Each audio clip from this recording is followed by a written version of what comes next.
रातें लंबी हो गई थी। कवर पर एक पेंटिंग थी, एक औरत की जो बाल खोलकर खिड़की के पास खड़ी है, और वो काव्या ही थी।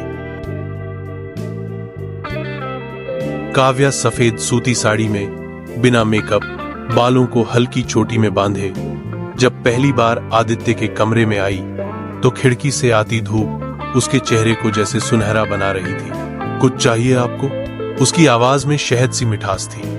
आदित्य ने मुस्कुराते हुए कहा, बस आप अगर रोज आ जाएं तो शब्द खुद उतर जाएंगे पन्नों पर। काव्या मुस्कुरा दी, थोड़ी झिझक के साथ, लेकिन वो मुस्कान पूरे कमरे में महक बन गई। रातें लंबी हो गई थी।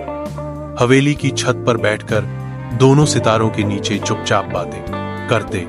कभी आदित्य उसके बालों को निहारता तो कभी काव्या उसकी कलाइयों की नसों में छुपी बेचैनी पड़ती। एक रात काव्या ने धीरे से पूछा, आपके किरदार इतने सजीव कैसे होते हैं? आदित्य ने उसकी आंखों में देखते हुए कहा, क्योंकि मैं उन्हें जीता हूं, और अब जो लिखूंगा वो शायद सिर्फ तुम्हारे लिए होगा।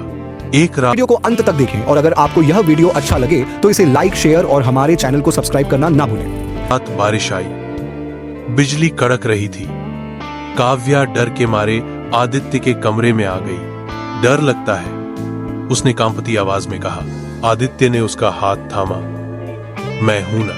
धीरे धीरे, जैसे हवेली की दीवारें भी सांसें लेने लगी। उसकी उंगलियां काव्या की हथेलियों पर फिसल रही थी, जैसे पुराने राग के सुर किसी साज को छू रहे हों। कोई जल्दबाजी नहीं थी, कोई शब्द नहीं थे, बस उनकी सांसों की गर्माहट थी। उस रात उन्होंने कुछ नहीं कहा, कुछ नहीं मांगा, लेकिन जिस तरह आदित्य ने काव्या की पीठ पर अपनी उंगलियों से कुछ लिखा और उसने अपनी आंखें बंद कर ली, वो किसी भी शारीरिक अनुभव से गहरा था। एक धीमी कसक जो दिल के किसी कोने को छूकर रह गई। जब आदित्य की किताब छपी, उसका नाम था कसक। कवर पर एक पेंटिंग थी, एक औरत की जो बाल खोलकर खिड़की के पास खड़ी है, और वो काव्या ही थी।